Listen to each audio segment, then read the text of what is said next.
사실은 저뿐만이 아니라 네. 이제 유명한 사람들이 갖고 있는 공통적인 고민거리가 바로 네. 그런 게 아닌가 싶어요.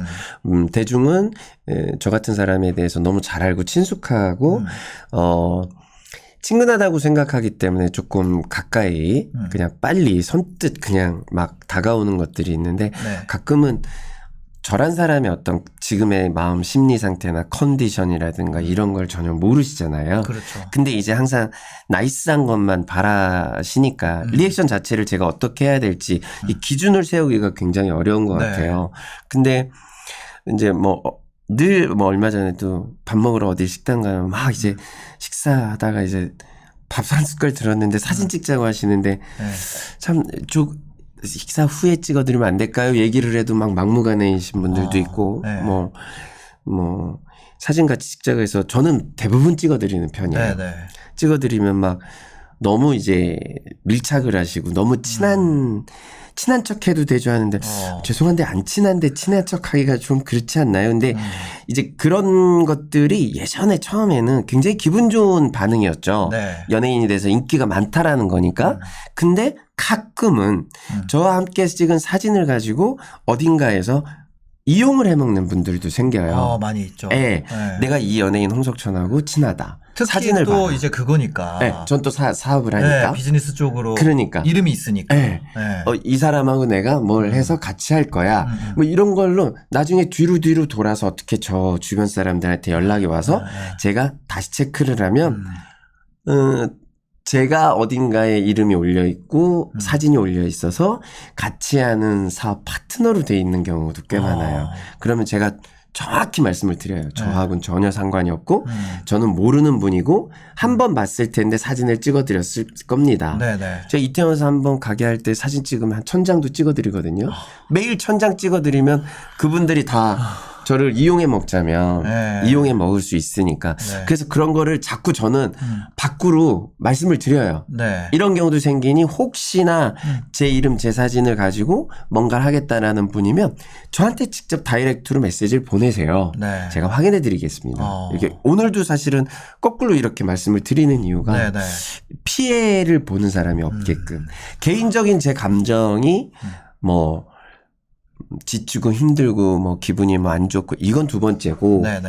어떤 그런 피해를 보시는 사례가 또 나타나기 때문에 사실 이 직업 자체가 어떤 운신의 폭이 되게 좁아요. 네.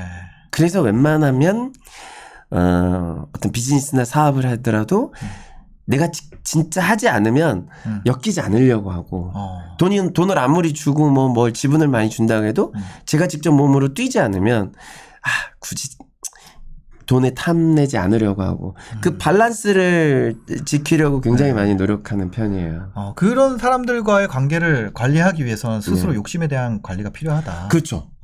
저도 힘들 때가 있잖아요. 네. 저도 돈이 필요할 때가 있고 그러면 사실은 굉장히 좀 흔들리는 순간들이 있죠. 네. 근데 그럴 때 항상 제 주변에 조언을 해주는 좋은 친구들한테 그러니까 저한테 쓴소리 해줄 수 있는 친구들한테 다시 한번 확인을 해봐요. 네. 그리고 친한 뭐 변호사 동생한테도 내가 이런 제안을 받았는데 혹시나 내가 이걸 했을 때 뭐 위험한 게 있니 없니 뭐 이런 걸 다 확인을 해보고 제가 가끔 신사임당님한테도 전화를 하잖아요. 뭐 이런 게 있는데 이거 어때? 이렇게 하면 뭐 조언을 또 해주면 거기에 또 이렇게 도움을 받고. 그래서 무례한 사람을 내가 계속해서 붙어 있으려고 하는 자체가 좀 문제다. 이 내 욕심을 접고 관계에 대해서 내가 솔직하게 얘기를 하자. 그렇죠. 보통은 예전에는 네. 누구한테 이렇게 나쁜 소리 하는 게 전 좀 체질적으로 난 안 맞는 사람이다라고 생각을 했어요. 네네. 누구한테 이렇게 다이렉트로 면전에 대고 아니면 전화로라도 유선상으로도 이렇게 좀 이렇게 송곳처럼 이렇게 이야기하는 게 나는 하면 안 되는 사람이라고 생각을 했거든요. 그러니까 항상 착한 사람이 돼야 되겠다라는 컴플렉스가 있는 것 같아요. 그게 있어서 누구한테도 다 싫은 소리를 안 했는데 어느 순간 딱 지나서 사람들이 저를 너무 막대하더라고요. 예를 들자면 새벽 3, 4시 넘어서도 술 먹다가 전화해서 야 적천아 뭐 하냐 이 시간에 뭐해? 자고 있지. 네, 자고 있었는데 왜요? 그럼 옆에 야, 네 팬이 있는데 전화해봐 임마. 이 새끼야 뭐 이런. 그러면서 여자분 막 바꿔주고. 그럼 옆에서 뭐 오빠 뭐 팬이에요. 뭐 팬이라는 말은 그건 하면 안 되는 거예요. 그냥 유명인 하나 알아서 통화하는 게 즐거울 뿐이고 신기할 뿐인 거고 진짜 팬이라면 밤 12시 넘어서 전화해서 통화해달라고 아무리 술을 먹었어도 맞아. 누군가 그렇게 한다면 오빠 그러는 거 예의가 아니에요. 라고 얘기하는 게 팬이죠. 맞아. 그래서 나중에는 그거를 전화를 아예 이제 안 받게 이렇게 차단 기능이 있더라고요. 차단 기능 아니면 모르면 이름 뒤에 받지 마.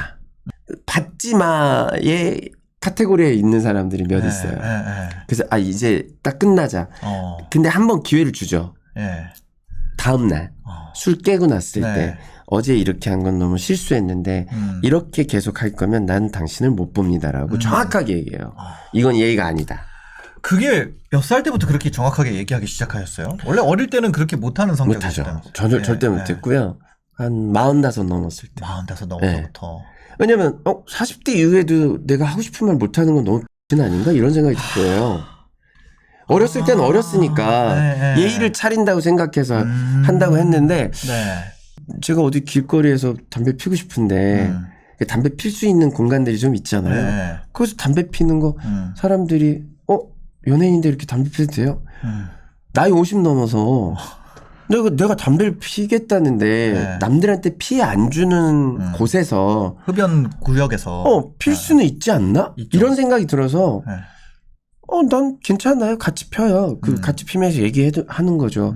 저 어디서 펴야 돼요? 저는 거꾸로. 그러니까 그거 기호식품이라고 기호식품 너무하다. 그렇죠. 사람의 어떤 기호품이잖아요. 네네. 근데 남에게 피해를 안 주는 게 중요한 거지. 그걸 어디서 몰래 하는 건 아닌 것 같아서 기왕에 할 거면 그냥 당당하게 하자. 그러다가 어느 날 내가 느껴서 이거 끊어야 되겠다 그러면 금연하자. 그러면 그 약속을 지키면 되는 거니까. 약간 사람이 좀 바뀌었어요. 예전에는 진짜 사람들 앞에서 담배도 못 폈어요. 욕 먹을까 봐. 워낙에 막 그때 이제 그 이전에 하도 욕을 먹었어. 막 댓글이 진짜 장난 아니었잖아요. 지금은 뭐 세상 최고였죠.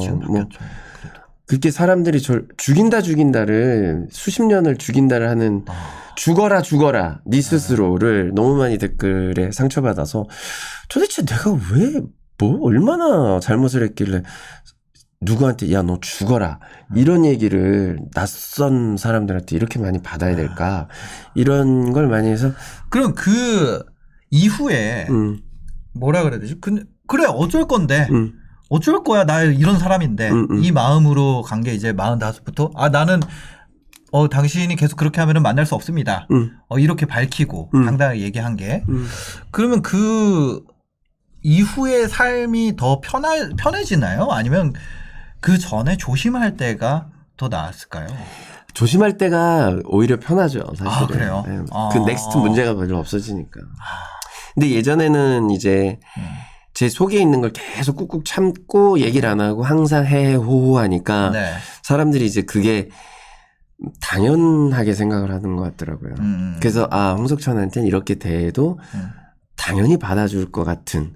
그래서 저한테 막대하시는 분들이 있어요. 아무렇게나. 그래서 가끔 제가 한번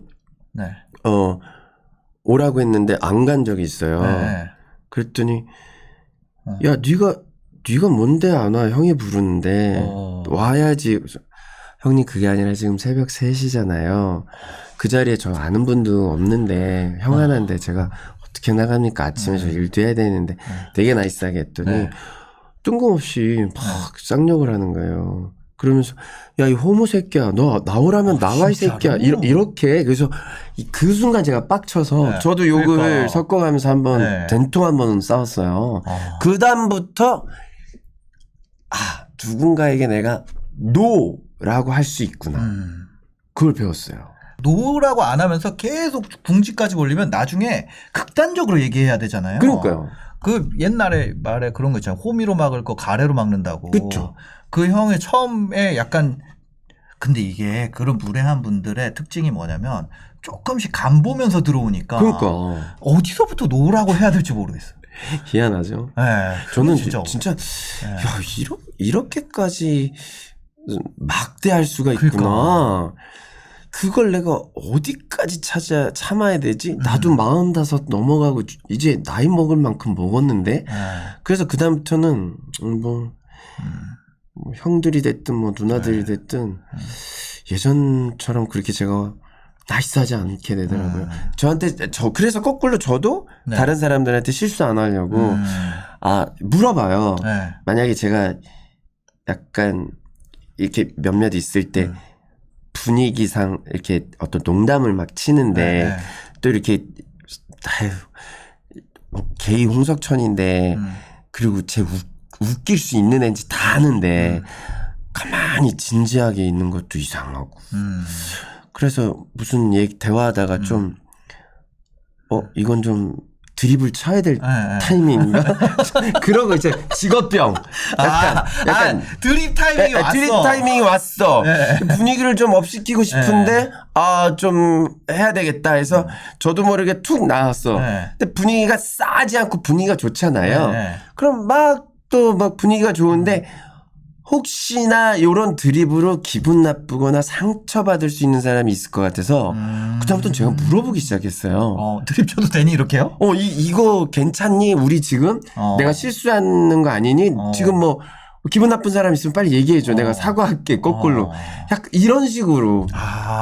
네. 근데 그런 것도 대놓고 물어본다는 거죠. 대놓고 물어보는 거죠. 이제 기분 나쁜 사람이 있는지. 그 제가 무슨 말 했다가 집에 가서 계속 고민해요.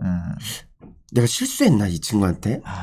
혹시 너한테 내가 아까 얘기한 거 좀 나는 진심으로 너 잘 되라고 얘기해서 조금 과하게 얘기했는데 받아들이는 너는 좀 기분 되게 나빴을 것 같은데 거꾸로 이렇게 물어봐요. 그런 버릇이 조금 생겼어요. 그러니까 이게 근데 사실 그게 더 덜 피곤한 것 같아요. 그러니까 덜 피곤한 거죠. 그러니까 상대의 감정을 또 확인하고 내가 잘못한 게 있으면 얼른 사과하고 그리고 다시 그 실수를 안 하려고 제가 스스로가 노력을 하고 그런 것들이 인간관계에 있을 때 조금 좀 에너지 소비를 쓸데없는 시간을 줄여주는 느낌이에요. 그리고 누군가 나한테 그런 실수를 했을 때 그냥 얘기를 해요. 자, 우리 잠깐 얘기하자. 내 의도는 이거였는데 너는 왜 그런 식으로 또 받고 넌 그런 식으로 얘기했니? 이제 솔직하게 얘기를 하는 거죠. 그리고 나서 풀 수 있는 상황이면 풀고 너나 나나 서로가 이해 안 되고 못 푸는 상황이면 예전 같으면 막 마음이 너무 아파가지고 그게 아니었어. 내 생각은 너 잘 되라고 하는 얘기야. 막 이렇게 푸는데 지금은 뭐 날 안 보겠다고 하면 굳이 보고 싶지 않고 예전에 아무리 친했어도 내가 이걸 다 떠안고 가야 되나? 나랑 친하겠다는 사람도 많은데 그 전에 참 잘해줬는데 어느 무슨 계기로 막 이렇게 제 곁을 그냥 차단하고 이러면 예전 같으면 주변 사람들이 나서서 막 해서 화해시켜 주잖아요. 야, 내 입으로 먼저 못하자니 화해 좀 시켜줘. 그러면 주변 사람들은 막 가서 야 그게 아니라더라 뭐 이게 있잖아요. 이젠 그것도 귀찮아. 그냥 못 느끼고 못 알아들으면 그리고 나한테서 거리를 두고 싶으면 그냥 거리 두게 냅둬야 되겠구나. 그리고 내가 상처를 받지 말아야지. 이미 받았지만. 더 추가로 여기다가 시간 안 쏟는다. 그렇죠. 다른 거에 더 생산성이 있고 왜냐면 가만 생각해 봤더니 나한테 주어진 인생의 시간이 그동안 살았던 것보다 짧아졌어요. 어머. 네. 그런 순간이 오는구나. 제가 50이 넘으면서 그 생각이 들었어요. 제가 50 전에는 에이 뭐 100세 시대라는데 나 앞으로 뭐 50년 남았어 뭐 이게 있잖아요. 근데 가만히 생각해 보니까 저희 어머니 아버지가 86세시거든요. 어머니 아버지 예를 들을게요. 뭐 이걸 뭐 이렇게 평균화 시키진 않고 75 정도가 넘으셨을 때부터 엄마 아빠가 되게 작아지고 에너지가 없어지고 자주 아프시고 그래서 가끔 너무 뭐 힘들고 그러면 에휴 살면 뭐하니 이런 얘기를 자꾸 하실 때가 그 나이 때인 것 같아요. 물론 굉장히 건강하신다고 저는 봤는데 고관절이 나가시고 뭐 허리에 뭘 이렇게 수술을 하셔야 되고 막 이러니까 아프시고 힘들어하시는 모습을 보면서 100세 시대가 중요한 게 아니구나. 100세까지 살되 건강하게 사는 게 중요한 거구나. 그죠. 행복하게 사는 게 중요한 거구나. 이 생각이 드는 거예요. 기준점이. 그러니까 50이 뚝 넘어가면서 나는 예전에 커밍아웃 할 때는 제 생각에 에이씨 언제 뭐 교통사고로 무슨 비행기 타고 가다가 무슨 배 탔는데 뭐 차 타고 가다가 뭐 이런 뭐 여러 가지 사고 아니면 병 뭐 이런 것 때문에 내가 언제 죽을지 모르잖아요. 죽기 전에 한번 커밍아웃은 당당하게 하고 죽으리라 막 이랬거든요. 근데 그게 30살이었어요. 20년 건강하게 잘 지내더라고요. 그래서 이제는 또 내가 언제 갈지 모르지만 갈 때까지는 나를 위해서 좀 시간을 써야 되겠구나. 나를 위해서 몸을 운동을 하고 건강을 해야 되겠구나. 나를 위해서 먹는 것도 잘 챙겨 먹어야 되겠구나. 뭐 이런 생각이 좀 드니까 뭐 속된 말로 예전에는 다 같이 행복했으면 좋겠다 이랬는데 조금 약간 개인주의가 됐어요. 사실 제가 커밍아웃 한 지가 22년째 되죠. 이제 새해가 되면. 세상에. 벌써 시간이 그렇게 됐네요. 그렇죠. 제가 2000년대 커밍아웃을 했는데 그 무게감도 어마무시하거든요. 그죠. 그러니까 농담 삼아 제가 이제 어떻게 신동엽 씨가 이제 야 너 탑게이 뭐 이런 별명을 져줘서 그냥 탑게이라고 합니다만 제가 그렇게 탑게이는 아니에요. 저보다 훨씬 능력이 있고 훨씬 영향력이 있는 분들이 꽤 많이 계신데 우리나라에 이제 커밍아웃 하기가 굉장히 정말 힘든 분위기에서 21년 동안 그나마 제일 유명한 사람 중에 이제 제가 얼굴이 되는 바람에 한편으로는 책임감도 되게 커졌고 한편으로는 부담감도 그렇게 커지더라고요. 그래서 하고 싶은 어떤 행동, 이야기 굉장히 조심하는 편이고요. 혹시나 이제 저로 인해서 혹시나 전체가 욕을 먹지 않을까. 그 부분 때문에 더 힘들었구나. 그리고 한동안은 제가 약간 방송에서 어떤 드라마나 이런 영화나 이런 데서 약간 게이 캐릭터를 한동안 몇 년을 안 했어요. 일부러 커밍아웃 하고 나서. 왜냐하면 봐라 쟤는 맨 저런 것만 한다. 그 게이의 이미지를 저렇게 고착화시킨다. 이런 욕도 우리 퀴어 세계에서 거꾸로 욕을 먹어요. 양쪽에서 욕을 양쪽에서 먹는 거죠. 어느 쪽에서도 환영받지 못하는 상황이 된 거네요. 그렇죠. 이게 그 이성애자 그룹에서는 너무 이제 다른 인정하고 싶지 않은 존재이니까 무조건적인 어떤 미움을 받고 또 동성애자 그룹에서는 첫 번째로는 왜 네가 대표 얼굴이 됐냐. 민머리에 탑스타도 아니고 무슨 목소리도 재수없고 뭐 연기할 때도 맨날 빠송 옛날 했던 거 그거.